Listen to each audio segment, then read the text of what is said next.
sétimo ano, tudo bem com vocês? Vamos para a nossa aula de ciências? Hoje a gente vai dar início ao capítulo 7 do nosso livro didático, tá? Então vamos lá. Hoje a gente vai falar sobre calor e energia. A gente já estudou que são dois termos diferentes, mas a gente vai aprofundar os nossos estudos, tá? Então vamos lá. O período histórico-social teve grande influência sobre diversas áreas, como a ciência, a literatura e a arte. No início do século XX, surgia um mundo novo, com a invenção do automóvel, das máquinas industriais, do avião e etc. Esse desenvolvimento contribuiu para a criação de um movimento denominado futurismo.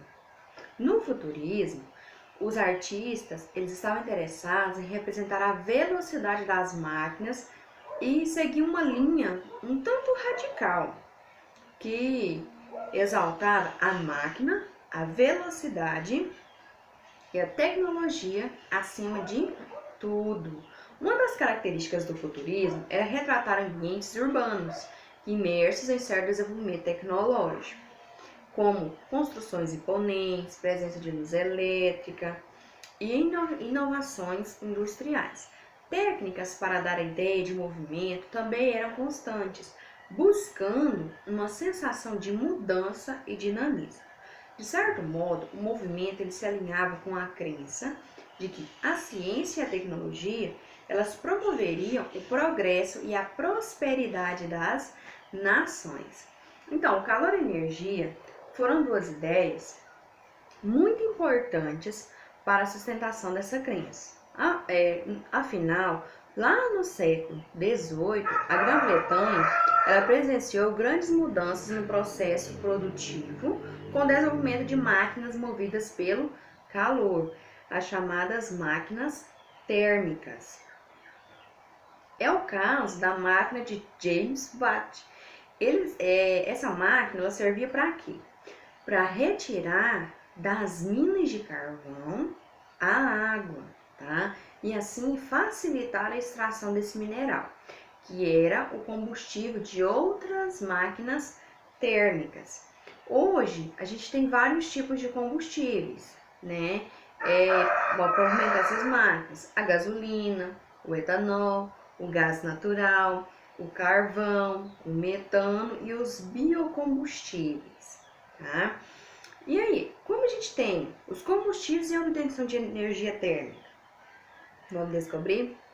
Desde os primórdios da humanidade, estamos preocupados com a obtenção de energia. O Sol é a principal fonte de calor e podemos dizer que a luz solar foi a primeira fonte de energia. Depois, passamos a utilizar outras fontes de energia. Por exemplo, a queima de alguns materiais serviram para obter energia térmica, que é a partir do fogo. Esses materiais, eles são chamados de combustíveis. Atualmente, os nossos combustíveis eles são muito mais diversificados. E embora essas fontes de energia nem sempre sirvam para a geração de calor, a energia térmica continua sendo uma modalidade muito empregada nos dias atuais. Os combustíveis fósseis têm um papel muito importante na sociedade, tal qual a conhecemos hoje, pois eles representam mais de 75% da demanda energética mundial. Afinal, o que acontece? Essa energia dos combustíveis fósseis é utilizada em veículos, indústria, nas residências. Mas o que é um combustível fóssil? O termo fóssil significa dado aos restos, aos vestígios de plantas e animais que se encontram nas camadas terrestres anteriores ao atual período geológico.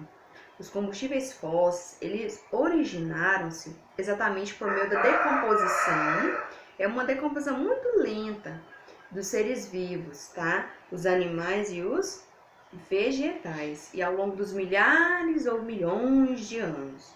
Esses restos da matéria orgânica foram sendo soterrados nas camadas mais profundas da crosta terrestre. preservando o oxigênio. E ocorreram que a sua decomposição pela ação das bactérias, tá? Pela pressão e pelo calor. Os combustíveis renováveis e os não renováveis. Os combustíveis renováveis, qual que é a diferença? A diferença é que as renováveis utilizam recursos que não se esgotam, então não acabam. E regeram na natureza, tá? Ou se regeram na natureza. Então, assim, não tem como acabar. A não renovável, ela utiliza recursos que já se esgotam na natureza. Então, elas podem gerar diversos problemas para o meio ambiente. Assim, os diferentes tipos de energia, eles podem ser produzidos por fontes de energia renováveis: solar, eólica, hidrelétrica, geotérmica, biomassa, entre outras. E as fontes de energia não renováveis, que são os combustíveis fósseis e energia nuclear. Dentro dos combustíveis renováveis e não renováveis, a gente vai estudar sobre o petróleo e os seus derivados. O petróleo ele foi formado principalmente por restos de pequenos animais marinhos, como os animais e os vegetais unicelulares. Estima-se que suas jazidas têm entre de 10 a 500 milhões de anos. O petróleo ele é um líquido escuro, composto por uma mistura complexa de hidrocarbonetos, além de pequenas quantidades de compostos orgânicos, que contêm enxofre, nitrogênio e oxigênio.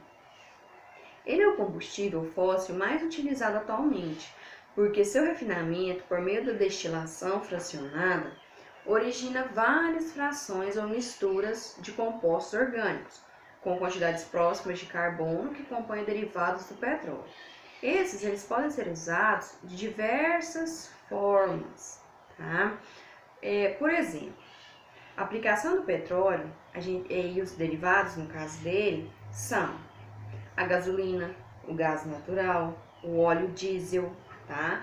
Que eles são usados como combustíveis para veículos. Aí vem a querosene, que pode ser utilizado para iluminação.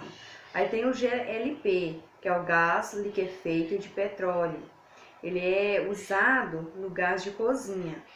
Aí temos a parafina, que é utilizada na fabricação de velas e cosméticos. Temos o asfalto e além de muitos outros, tá? A gente vai falar também do gás natural. O gás natural ele é composto principalmente de metano e ele pode ser encontrado nas jazidas petrolíferas associadas ao petróleo. Ele é usado como combustível, matéria-prima na síntese de compostos orgânicos e na fabricação de plásticos. Tá? O governo também tem incentivado o uso de gás natural em indústrias para a geração de calor, tendo em vista que ele é menos poluente que os derivados do petróleo. Carvão mineral. O carvão mineral ele é um combustível fóssil muito usado atualmente nas siderúrgicas, usinas termoelétricas para a produção de energia. Ele é um recurso natural não renovável, originando de restos de plantas ao longo de milhões de anos. O carvão mineral ele é um combustível fóssil, ele é muito utilizado atualmente nas siderúrgicas, tá? E como nas usinas termoelétricas, como eu já falei. Ele é um recurso que não tem como a gente renovar. Ele provém da natureza, tá? Então, se algum dia ele acabar, acabou. Não tem como renovar.